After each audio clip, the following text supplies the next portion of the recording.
Salam, selamat pagi, puji nama Tuhan kita boleh berada dan kita punya waktu untuk bisa memuji menyembah Tuhan ya. Itu adalah kesempatan yang luar biasa. Haleluya. Minggu lalu kita memperingati kemerdekaan bangsa ini dari belenggu-belenggu penjajahan. Tuhan Yesus sudah memerdekakan kita dari belenggu-belenggu dosa, dari kegelapan yang dulunya kita tidak mengerti kebenaran, bahkan membenci kebenaran itu. Tetapi setelah percaya Yesus, kita boleh diterangi ya, langkah-langkah kita diterangi. Nah, setelah diterangi oleh Tuhan, jangan sampai langkah-langkah kita selanjutnya membuat kita tersesat. Ada terang loh ya, kecuali kalau terang itu tidak dipakai. Nah, kalau terang itu tidak dipakai, punya senter, berjalan dalam kegelapan, punya senter, tapi senternya dimatikan. Nah, kita akan bingung ya, tersesat. Pagi hari ini kita akan belajar tentang ketersesatan ya. Kadang-kadang orang itu bisa tersesat tapi tidak sadar kalau dia tersesat ya. Sebab itu kita mau koreksi, introspeksi hidup iman kita itu di mana ya? Apakah saya sudah berjalan di jalan yang benar ataukah saya sedang tersesat? Baik, kita akan membaca dari Wahyu 22 ayat yang ke-11. Wahyu 22 ayat 11. Kalau sudah menemukan, mari kita akan membaca bersama-sama ayat ini. Kita berdiri bersama. Wahyu 22 ayat yang ke-11. 2, 3. Barang siapa yang berbuat jahat, biarlah ia terus berbuat jahat. Barang siapa yang cemar, biarlah ia terus cemar. Dan barang siapa yang benar, biarlah ia terus berbuat kebenaran. Barang siapa yang kudus, biarlah ia terus menguduskan dirinya. Amin. Silakan duduk. Ini bicara tentang kebiasaan. Kadang-kadang kebiasaan itu akan menyesatkan kita ya. Ayat itu berkata, barang siapa yang berbuat jahat, biarlah ia terus berbuat jahat. Kenapa dia tidak sadar aku jahat? Barang siapa yang cemar, biarlah ia terus cemar. Loh, kenapa orang ini tidak sadar kalau dia sedang berkubang di dalam kecemaran? Barang siapa yang benar, biarlah ia terus berbuat kebenaran. Jadi ketika kita merindukan kebenaran, ketika kita mulai mentaati kebenaran, makin disingkap kebenaran itu. Jadi apa yang menjadi kebiasaan kita ya? Apa yang menjadi kebiasaan kita kalau kita tidak mencermati, itu akan menyesatkan. Sebab itu mari kita perlu mencermati kebiasaan kita. Kalau sudah biasa nggak doa, bangun pagi langsung sibuk, ya itu kebiasaan terus menerus tanpa menyadari aku kok seperti ini, gitu ya. Tapi ketika kita sadar aku mau berubah, itu awal untuk pemulihan, ya. Aku mau berbuat benar, aku mau mentaati firman, dan Tuhan Roh Kudus akan terus menyingkap. Tapi kalau kita membungkam, kalau kita mendengar tapi tidak mendengar, melihat tapi tidak mau melihat, maka kebiasaan itu akan menyesatkan kita. Jadi apa yang kita pikirkan, apa yang menjadi kebiasaan kita, barang siapa yang berbuat jahat, biarlah ia terus berbuat jahat. Apa Tuhan membiarkan? Ini ketersesatan orang itu sendiri ya. Makanya saudaraku, ketika kita renungkan berapa tahun kita ikut Tuhan, apakah kita sudah makin mengenal pribadi Yesus, mengubah hidup kita yang dulu sebelum kenal Tuhan kita seringkali jahat, seringkali cemar, dan apakah itu terus dalam kecemaran? Mari kita koreksi hidup kita masing-masing ya. Puji Tuhan. Nah, saudaraku, ketika kebiasaan itu tidak kita cermati dan kita tidak sadar kalau kita tersesat dengan kebiasaan kita, itu membahayakan ya. Nah, ketersesatan itu berawal dari kebiasaan ya. Ketersesatan itu berawal dari kebiasaan. Aku sudah biasa gini, aku sudah biasa nggak doa kok, aku sudah biasa nggak datang ibadah dengan rutin, aku sudah biasa nggak baca Alkitab kok. Kebiasaan itu kalau diterus-teruskan ya akan menjadi sebuah karakter ya. Biasa begini, sudah nggak bisa berubah. Tapi saudaraku, ketika Yesus datang melepaskan kita dari belenggu, ini loh belenggu yang kita tidak mampu melepaskan diri, maka Yesus itu mampu. Jadi ketika saudara sedang sadar, aku sudah dibelenggu oleh kebiasaan-kebiasaan yang tidak baik, mari kita datang, Tuhan, lepaskan saya.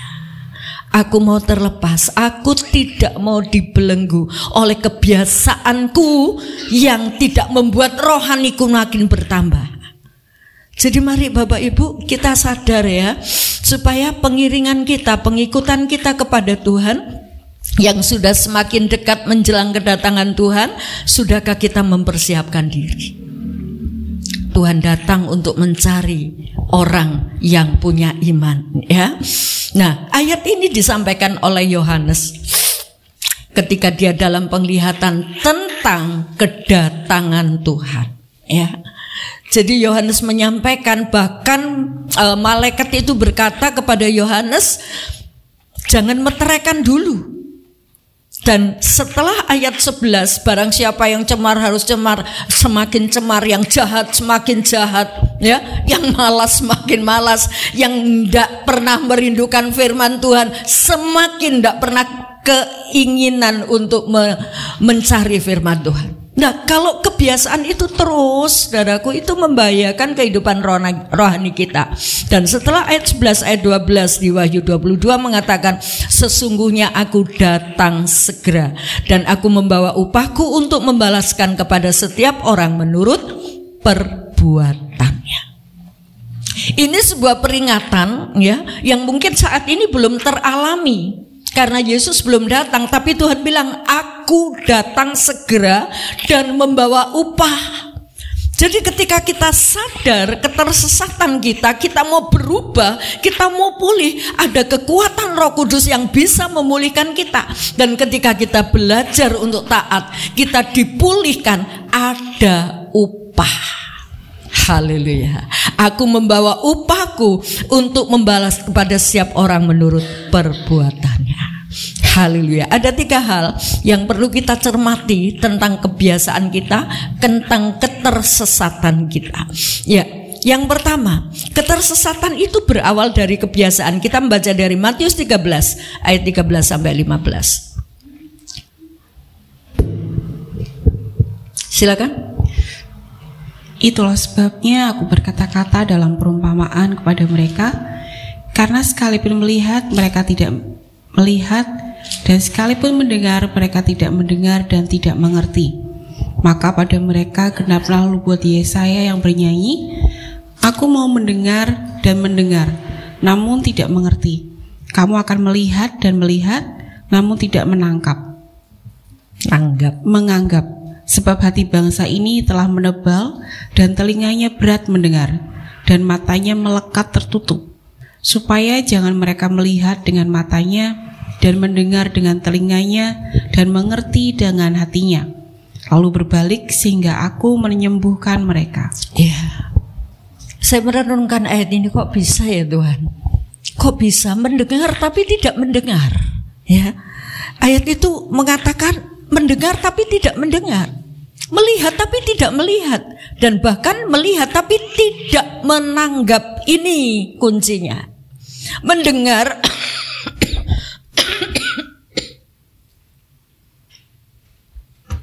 mendengar tapi tidak menanggap, melihat juga tidak menanggap.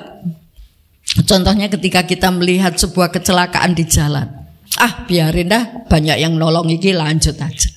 Tapi ketika ada orang yang tanggap, oh orang itu perlu ditolong, dia berhenti. Lah ini orang yang menanggap. Bagaimana tanggapan kita terhadap firman Tuhan yang kita dengar?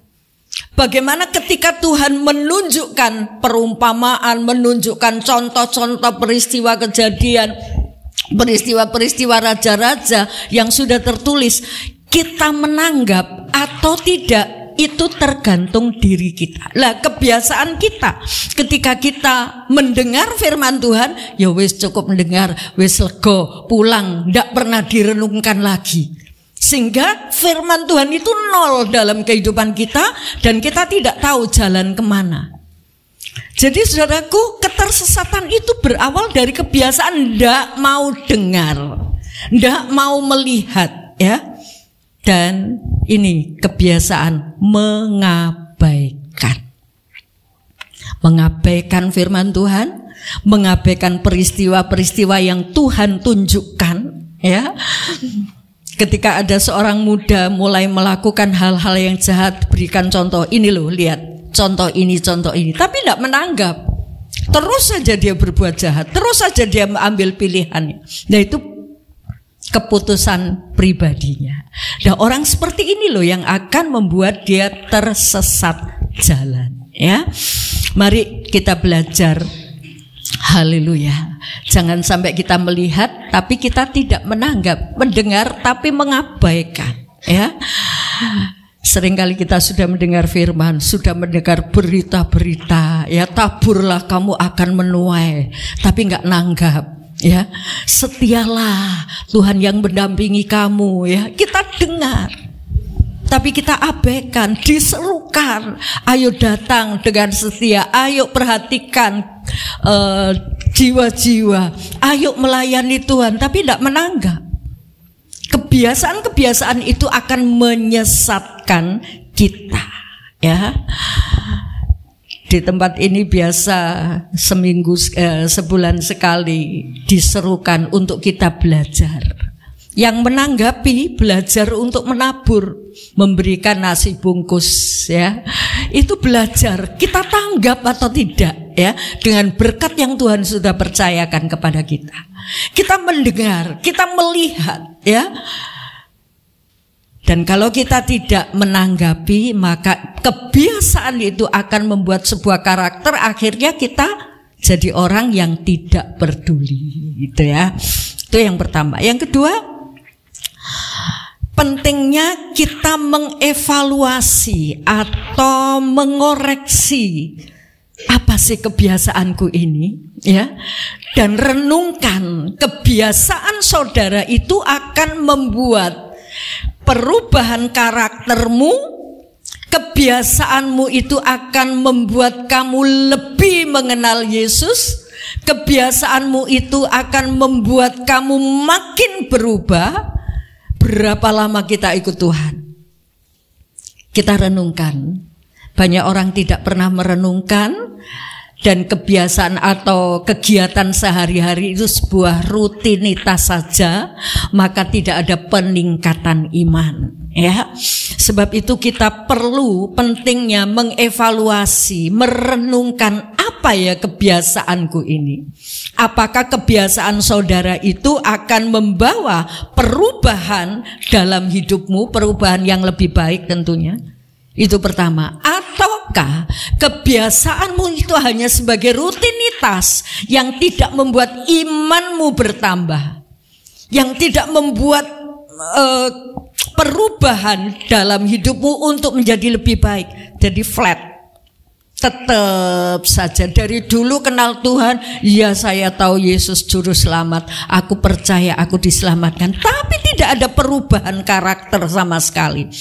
Tidak ada perubahan. Yang dulu malas sekarang berubah jadi rajin. Yang dulu membuat waktu-waktu itu terbuang, ya, sekarang berubah, waktu-waktu itu digunakan dengan baik.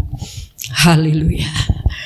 Ataukah kegiatan, kebiasaan kita itu bahkan membuat iman kita makin kendor, atau kebiasaan kita itu membawa kita pada karakter yang lebih buruk. Ketika kita tidak pernah mendengar firman Tuhan, tidak menanggapi, bahkan melihat peristiwa-peristiwa yang Tuhan sudah tunjukkan melalui kejadian-kejadian di dalam Alkitab, kita nggak peduli. Yang kita lihat gelombang dalam dunia ini, kita akan hanyut di sana. Dan tindakan iman kita tidak pernah terlihat ada perubahan. Ya, saya rindukan Bapak Ibu ketika percaya Tuhan, jangan sampai tersesat dengan kebiasaanmu. Aku biasanya cuma datang seminggu sekali kok. Wis gak apa-apa, wis lah gak usah ditambah, gak usah. Ya. Wah, aku dulu pernah melayani, menginjil sampai jalan ke sana kemari. Tapi sekarang bagaimana? Mari kita koreksi dan kita mau merenungkan, kebiasaanku ini akan menyesatkan saya atau membuat saya memiliki iman yang semakin teguh. Gitu ya. Nah, saudaraku, mari jangan sampai kita tersesat oleh kebiasaan-kebiasaan kita. Tapi mari kita makin bertambah, ya. Dan yang ketiga yang harus kita pelajari tentang ketersesatan, tentang kebiasaan, yaitu mari saudara dan saya ini sedang berjalan, ya. Dan perjalanan di depan kita tidak tahu apa yang akan terjadi. Apakah ada yang tahu? Saya mati nanti tahun sekian, ada yang tahu? Nanti bulan depan saya akan kena penyakit ini, nanti bulan depan saya akan kena kerugian, ada yang tahu? Enggak ada. Tapi Tuhan itu lebih tahu. Sebab itu mari kita minta Tuhan untuk menyelidik hati kita, menuntun hidup kita, karena kita tidak tahu ke depannya itu apa yang akan terjadi. Tapi kalau Tuhan yang ada di depan kita, Dia lebih tahu apa yang akan terjadi, Dia yang akan memimpin dan menuntun kita. Bangsa Israel ketika keluar dari tanah Mesir nggak tahu jalan untuk menuju Kanaan, dan Tuhan yang memimpin sendiri, ya. Harus lewat ini, lewat itu, bahkan harus nyebrang, padahal nggak nyebrang juga bisa, ya. Harus dilewatkan hal-hal yang sukar. Itu tuntunan Tuhan. Bukan Tuhan salah atau Tuhan tidak tahu jalan, tapi Tuhan mau menunjukkan ini loh perjalananmu ke depan. Kalau melewati kesukaran-kesukaran ini jangan takut, aku yang menuntunmu. Jadi yang ketiga kita mau pelajari, saudaraku, selain kita mau sadar bahwa ketersesatan itu berawal dari kebiasaan dan pentingnya kita merenungkan kebiasaan kita, dan yang ketiga kita mau belajar, Tuhan tuntun aku karena aku tidak tahu jalan di depan. Bahkan selidik hatiku kalau aku tersesat dalam pikiranku. Haleluya. Mari saudaraku, jangan sampai langkah-langkah ke depan yang kita tidak tahu dan kita merasa takut, kita tidak minta pimpinan Tuhan. Firman Tuhan bilang bahwa firman Tuhan itu adalah pelita bagi kakiku, yang membuat langkah kita tidak akan tersesat, ya, menunjukkan jalan yang benar. Kita akan melihat satu contoh dari Yesaya 44 ayat 1 sampai ayat 28. Yesaya 44 ayat 1 sampai ayat 28. Kita akan belajar apa yang dikatakan oleh Yesaya dalam Yesaya 44 ini. Nah, saudaraku, ini adalah sebuah nubuatan dari Yesaya.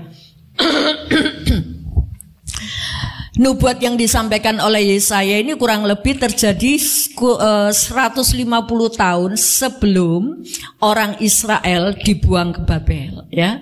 Jadi sebelum orang Israel itu dijajah atau dikalahkan oleh Babel, Yesaya sudah mengingatkan dari Yesaya 44 ini.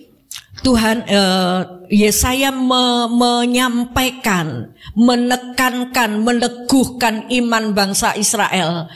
Tuhan itu satu-satunya.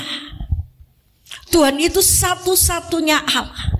Karena saudaraku, orang Israel ketika mereka dibuang keluar dari negerinya ke Babel, dia melihat bangsa-bangsa lain, mereka menyembah berhala, mereka cenderung untuk ikut menyembah berhala. Nah, ini peringatan kepada orang Israel karena Tuhan tahu 150 tahun ke depan akan terjadi hal seperti ini. Orang akan menyembah berhala. Tapi ingat, Tuhan itu Allah satu-satunya, ya. Jadi saudaraku, dari sini kita bisa melihat bahwa Tuhan itu tahu apa yang akan terjadi di depan. Makanya Tuhan mengirim suaranya melewati nabi-nabinya, menyampaikan, memberitahukan, ini loh nanti yang akan terjadi. Tapi ingat bahwa Tuhanmu itu Allah satu-satunya. Coba kita baca dari ayat 1 sampai ayat 7. Ayat 1 sampai ayat 7. Tetapi sekarang dengarlah hai Yakub hambaku, dan hai Israel yang telah kupilih. Beginilah firman Tuhan yang menjadikan engkau, yang membentuk engkau sejak dari kandungan, dan yang menolong engkau. Janganlah takut, hai hambaku Yakub, dan hai Yesyurun yang telah kupilih, sebab aku akan mencurahkan air ke atas tanah yang haus, dan hujan lebat ke atas tempat yang kering. Aku akan mencurahkan rohku ke atas keturunanmu, dan berkatku ke atas anak cucumu. Mereka akan tumbuh seperti rumput di tengah-tengah air, seperti pohon-pohon gandarusa di tepi sungai. Yang satu akan berkata, aku kepunyaan Tuhan, dan yang lain akan menyebut dirinya dengan nama Yakub, dan yang ketiga akan menuliskan pada tangannya kepunyaan Tuhan, dan akan menggelari dirinya dengan nama Israel. Beginilah firman Tuhan, Raja dan Penebus Israel, Tuhan semesta alam. Akulah yang terdahulu dan akulah yang terkemudian. Tidak ada Allah selain daripadaku. Siapakah seperti aku? Biarlah ia menyerukannya, biarlah ia memberitahukannya dan membentangkannya kepadaku. Siapakah yang mengabarkan dari dahulu kala hal-hal yang akan datang? Apa yang akan tiba, biarlah mereka memberitahukannya kepada kami. Amin. Ayat 1 mengatakan, tapi sekarang dengarlah hai Yakub hambaku, hai Israel yang telah kupilih. Jadi Yesaya itu menyampaikan bahwa satu kali kelak bangsa ini, bangsa Israel ini akan diserak-serakan, akan dijajah oleh Babel dan akan diserak-serakan, ya. Karena kerajaan Babel itu ketika mengalahkan Yehuda, mengalahkan bangsa Israel, diambil dari kotanya, dipisah, dipindah di sana, bisa jadi keluarga bisa terpisah, ya. Yang dulu bersatu dalam satu komunitas tetangga berserak-serak. Nah, Yesaya menyampaikan itu. Ketika nanti kamu dijajah, kamu diserak-serak, ingat, aku yang mengizinkan semua itu, kata Tuhan, ya. Di ayat yang kedua, beginilah firman Tuhan yang menjadikan engkau, yang membentuk engkau sejak dari kandungan, dan yang menolong engkau. Jangan takut, hai hambaku Yakub, dan hai Yesurun yang telah kupilih. Ojo wedi. Meskipun di depanmu nanti kamu akan mengalami kesengsaraan, itu jangan takut. Aku yang membentuk engkau, aku yang memilih engkau. Artinya ketika bangsa Israel, umat pilihan Allah itu sedang mengalami penderitaan, itu diizinkan oleh Tuhan. Aku yang tetap membela kamu, aku tetap Allah satu-satunya. Dan itu yang ditekankan oleh Yesaya tentang firman Tuhan, karena Tuhan tahu jauh ke depan apa yang akan terjadi bagi bangsa Israel. Dan dikatakan di situ, hai Yakub janganlah takut, hai hambaku Yakub, dan hai Yesurun yang telah kupilih. Yakub, keturunan Yakub itu bangsa Israel. Yesurun itu nama panggilan sayang kepada umat Allah ya. Jadi Tuhan tidak menyebut lagi bangsa Israel tapi Yesurun. Yesurun itu panggilan sayang ya. Ketika seorang suami panggil istrinya yang gitu ya, atau pacaran satu dengan yang lain panggil yang gitu ya. Lah, ini panggilan Allah terhadap umatnya, Yesurun, itu panggilan sayang. Dan Tuhan menekankan, aku tetap menyayangi kamu. Sekalipun kamu akan mengalami penderitaan di Babel nanti, aku tetap Allah. Bahkan di tempat pembuangan itu, ayat yang kelima mengatakan, yang satu akan berkata, aku kepunyaan Tuhan. Yang lain akan menyebut dirinya dengan nama Yakub. Dan yang ketiga akan menulis pada tangannya kepunyaan Tuhan. Jadi masing-masing bangga. Aku ini umat Allah. Sekalipun kamu dalam pembuangan, jangan sampai kamu merasa minder, aku ke dalam pembuangan. Tapi kamu punya Allah. Kamu bangga walaupun dalam penderitaan itu kamu bangga punya Allah. Ini pemberitaan Yesaya sebelum terjadi. Karena apa? Karena Tuhan tuh tahu apa yang akan terjadi di depan. Sebab itu saudaraku, ketika kita tahu bahwa apa yang akan terjadi itu Tuhan lebih tahu, mintalah dipimpin oleh Tuhan. Jangan berjalan sendiri, jangan ambil keputusan sendiri. Biarlah Tuhan yang memberi kita hikmat untuk mengambil semua keputusan itu. Ini pemberitaan Yesaya di ayat 1 sampai ayat 7 tentang Allah itu satu-satunya yang menebus, yang mengasihi, yang tidak pernah meninggalkan. Nah, pemberitaan selanjutnya di ayat yang ke-8 sampai ayat yang ke-20, kita tidak usah baca semua, memberitahukan bahwa berhala itu tidak ada apa-apanya. Dia itu terbuat dari kayu, ya, yang sebagian kayu bisa dibakar untuk masak, tapi sebagian diukir untuk dijadikan patung dan disembah. Berhala itu tidak ada apa-apanya. Ini sudah disampaikan oleh Yesaya. Jangan kamu tersesat.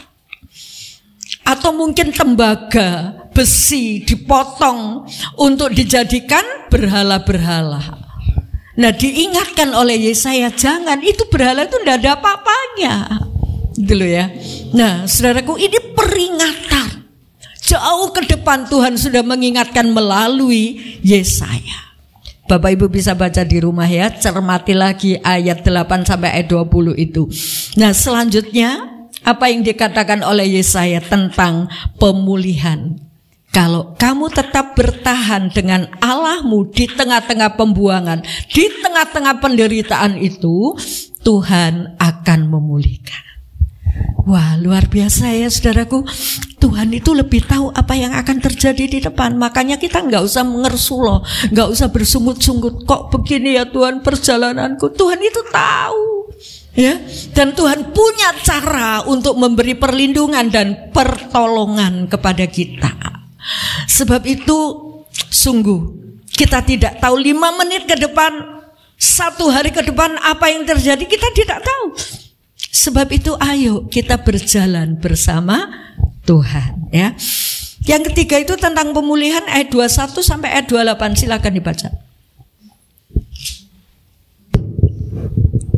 Ayat 21 sampai 28, Allah penebus Israel.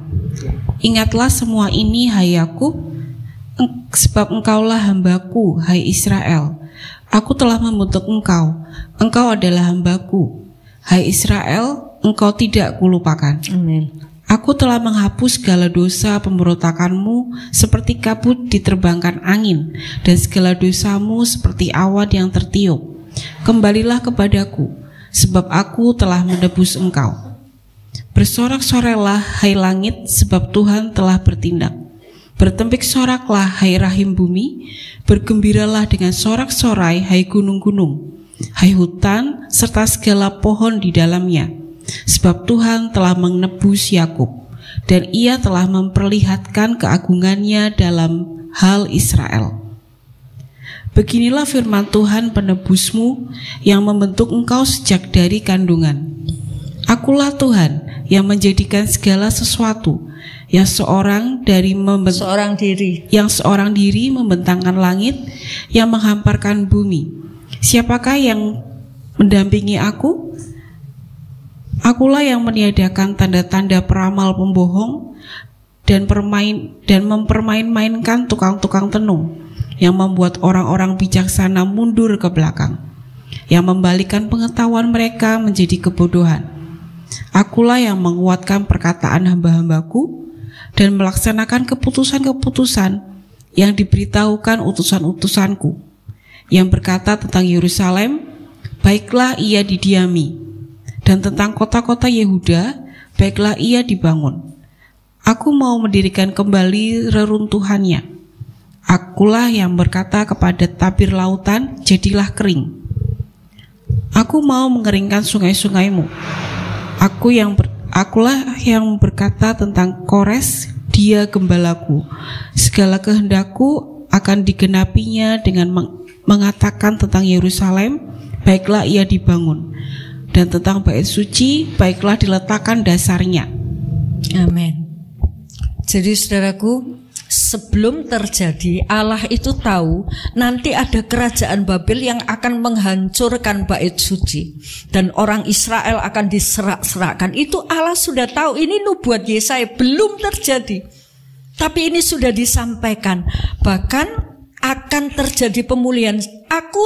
Kamu itu milikku, aku yang menebus kamu. Dan kemudian dikatakan, akulah sendiri membentangkan langit. Artinya Tuhan itu punya kuasa yang luar biasa. Sekalipun kotamu, bait sucimu dihancur luluhkan oleh Babel, aku bisa memulihkanmu. Di ayat yang ke-27 mengatakan, akulah yang berkata kepada tubir lautan, jadilah kering, aku mau mengeringkan sungai-sungaimu. Akulah yang berkata tentang Kores. Siapa Kores ini?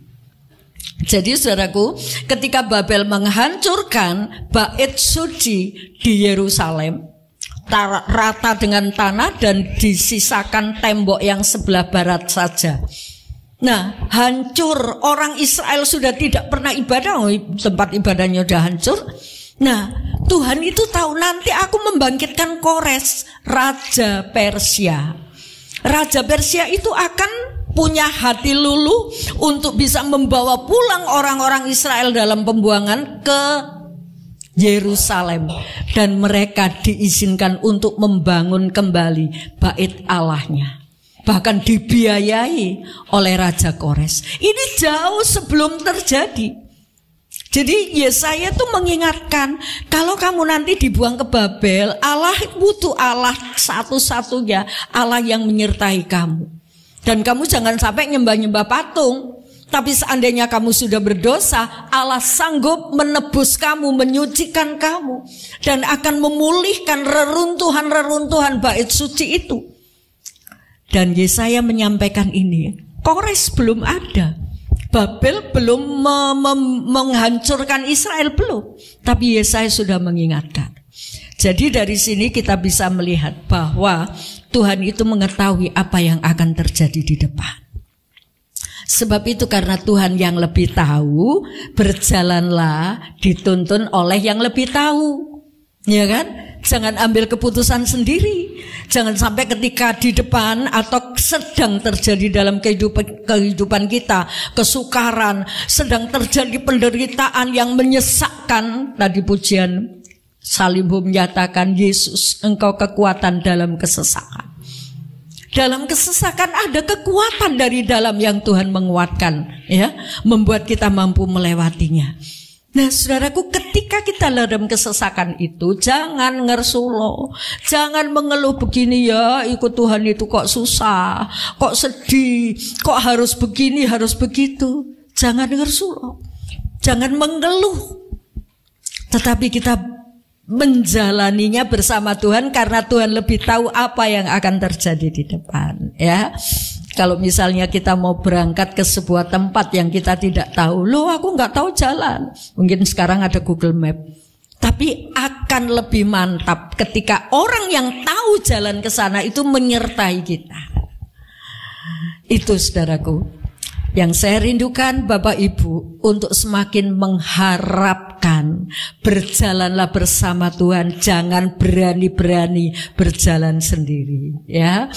Ini loh tuntunan kita, firman ini loh. Jangan sampai kebiasaan kita ndak baca, ya sudah, ndak usah baca, ndak ada kerentek.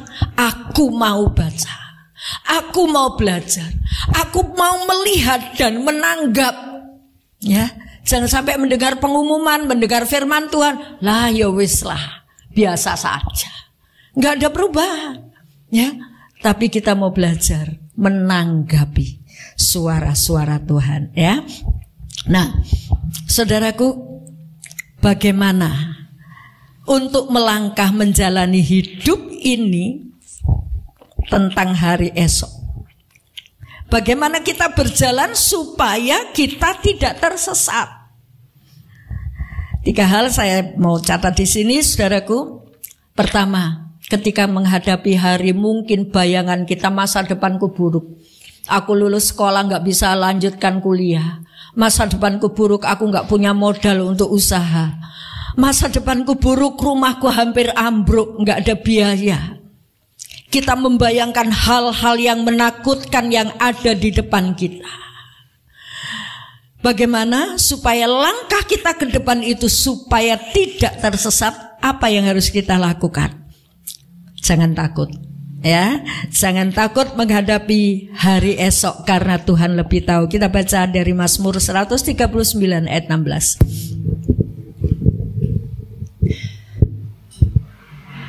Mazmur 139 ayat 16. Matamu melihat selagi aku bakal anak, dan dalam kitabmu semuanya tertulis hari-hari yang akan dibentuk, sebelum ada satu pun daripadanya. Iya. Tuhan itu melihat ketika saudara dan saya bakal anak, belum lahir. Tuhan sudah melihat, dan hari-hari yang ada di depan Tuhan tahu. Dia penuntun gembala yang baik. Dia tidak akan pernah menyesatkan kita. Jadi saudaraku, sangat penting kita minta dipimpin oleh Tuhan setiap hari.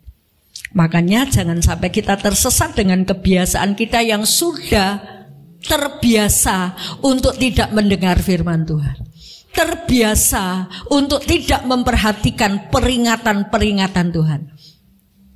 Yang kita perhatikan, aku kok susah, aku kok menderita, aku kok begini. Cuma itu yang diperhatikan. Tapi mari kita buka. Kita berhenti mengeluh, tapi ubah dengan ucapan syukur. Dan kita mulai mengenal bahwa aku ini ada. Tuhan itu tahu sejak aku dalam kandungan. Ada di antara kita yang sadar saat kita lahir? Ada yang sadar saat kita lahir? Enggak ada. Apalagi sejak dalam kandungan. Ada yang ingat, oh aku dulu dalam kandungan melihat usus, melihat perutnya ibu itu kita? Enggak kan? Enggak tahu. Tapi Tuhan itu tahu di ayat ini, ya. Engkau tahu sejak aku dalam kandungan, sejak aku bakal anak, belum jadi anak, bakal anak, dan engkau yang mengetahui, dan dalam kitabmu semuanya tertulis. Nanti akan lahir yang namanya Yosia, nanti akan lahir yang namanya Analita. Sampai-sampai ada orang sudah diberi nama Analita, aku kok namaku cuma gini tak, kok mau berubah jadi Marilyn Monroe. Nah, saudaraku, sudah ditetapkan nama Yosia itu jauh sebelum lahir. Tuhan itu sudah merencanakan nanti akan lahir nama Yosia yang akan mengubah perubahan, memberi perubahan-perubahan peribadatan. Jadi sejak bakal anak itu tahu Tuhan. Sebab itu kita tidak perlu takut ketika kita sedang dalam penderitaan, sedang mengalami kerugian, sedang mengalami kecelakaan, sedang mengalami hal-hal yang sedang, aduh kok gak enak gitu ya, kesesakan. Gak usah takut, karena Tuhan lebih tahu. Nah, Supaya kita tidak tersesat, kita tidak perlu takut karena kita gandolan Tuhan saja, gitu ya. Yang kedua, jangan terbiasa mengabaikan firman. Ini penting ya. Supaya saudara tidak tersesat ya, jangan mengabaikan firman. Mendengar tapi tidak mendengar, melihat tapi tidak menanggap. Ini mengabaikan ya. Akhirnya tersesat dengan jalan pikirannya sendiri. Matius 4 ayat 4. Matius 4 ayat 4. Tetapi Yesus menjawab, ada tertulis, manusia hidup bukan dari roti saja, tetapi dari setiap firman yang keluar dari mulut Allah.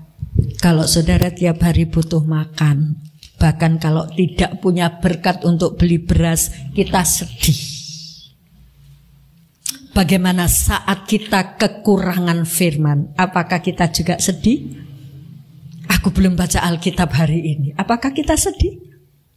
Atau kita biasa-biasa aja? Kalau kita biasa-biasa saja, mulai hari ini pulang, ubah pola hidup, ubah kebiasaan, bacalah firman, entah itu renungan atau belajar membaca secara berurutan dalam Alkitab. Ngerti nggak ngerti, baca sambil meminta pertolongan Tuhan. Buat aku mengerti kebenaranmu, ya. Jadi saudaraku, supaya kita tidak tersesat, jangan terbiasa mengabaikan firman. Rindukan firman, karena firman itu membuat saudara dan saya hidup. Manusia bukan hidup oleh karena roti, tapi seringkali manusia sedih kalau gak punya roti. Kalau gak punya firman Tuhan, happy-happy saja. Ini keliru. Ini keliru. Ayo biasakan diri. Kalau enggak punya firman sedih, dan aku mau cari firman itu, merindukan firman itu. Haleluya. Karena ini yang membuat kita hidup. Haleluya. Jangan kebalik. Kita bersungut-sungut, kita sedih karena tidak ada makanan secara jasmani untuk kita bisa makan. Kita nggak punya uang untuk bisa beli makanan. Kita sedih, bahkan kadang-kadang kita protes. Kok gini ya Tuhan? Kebalik. Tapi kalau kita hidup punya firman, firman itu yang akan memberi kita hidup. Tuhan punya cara tersendiri, tidak perlu kita dikte. Tuhan berkati aku, Tuhan tolong orang itu supaya tergerak hatinya memberkati aku. Kita nggak perlu mendikte Tuhan. Tapi Tuhan tahu punya cara tersendiri untuk menolong kita. Haleluya. Miliki firman itu setiap hari, ya. Jangan abaikan firman. Ya. Yang ketiga, supaya kita tidak tersesat. Yang pertama, jangan takut karena Allah itu tahu apa yang ada di depanmu. Supaya tidak tersesat, jangan terbiasa mengabaikan firman, ya. Tapi rindukan firman, karena firman itu yang memberi kita hidup. Yang ketiga, miliki rasa haus akan firman-Nya. Haleluya. Karena firman itu yang akan menjadi terang dalam jalan hidupmu. Mazmur 25 ayat 8. Tuhan itu baik dan benar, sebab itu Ia menunjukkan jalan kepada orang yang sesat. Iya. Seringkali orang yang tersesat itu berengkunung sakarepe dhewe, ya, sesuka hatinya. Diberi petunjuk, enggak ini jalanku sing bener. Lah ini yang membuat dia tersesat, ya. Tetapi ayat ini mengatakan Tuhan itu baik dan benar. Sebab itu Ia menunjukkan jalan kepada orang yang sesat. Jadi jangan sampai ketika Tuhan sudah tunjukkan, kita kuat dengan pendirian kita dan kita cenderung mengabaikan firman. Lah itu yang namanya yang jahat makin jahat, yang cemar makin cemar, karena sudah ditunjukkan nggak mau tahu, ya.